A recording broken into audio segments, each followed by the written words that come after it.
Hey guys, I want to let you in on something I think is pretty cool we got going on here. I got a 3/4 of an acre food plot that I'm standing in here that was planted to soybeans this spring. Last fall, it had a fall brassica blend with some rye put in it, and that fed the deer throughout the late hunting season, and then was green all the way through the winter. And then March, April, May, the rye kept growing. We got super wet this spring, so we weren't able to come in here and spray it with glyphosate and terminate it. So we just kind of let the rye grow up.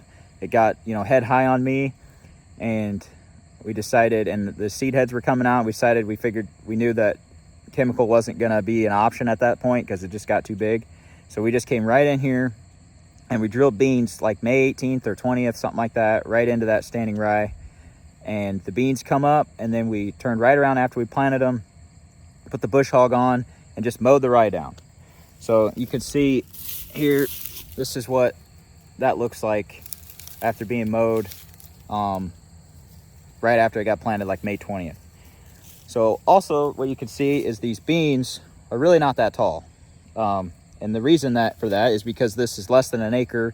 There's just not enough beans here to outgrow the deer. So the deer just have a tendency on these smaller plots to just browse the crap out of them. So you can see here a lot of browse pressure on these beans. The other cool thing though that we've got is, if I pull one of these up,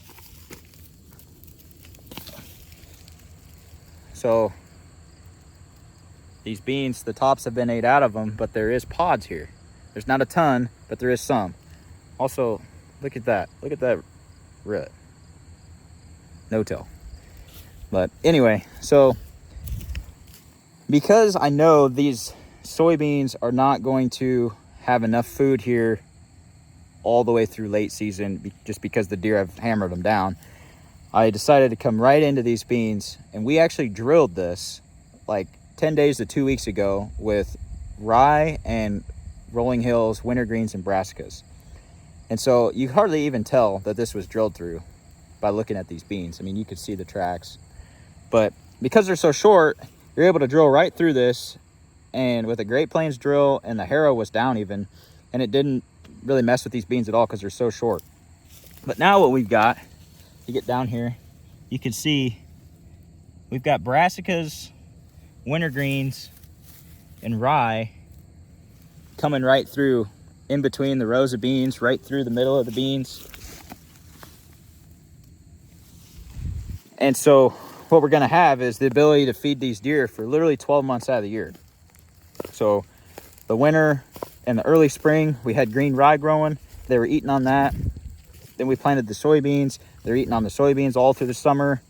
And then now we're going right back into that same rotation with the rye and the wintergreens and brassicas, and they're going to feed on that all the way through the deer season. And we're still going to have some beans here to feed them really late, and then in that January, February, March time frame when there really isn't anything else.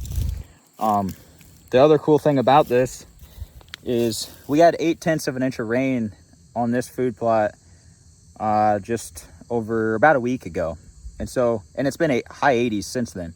So there shouldn't be any moisture here at all.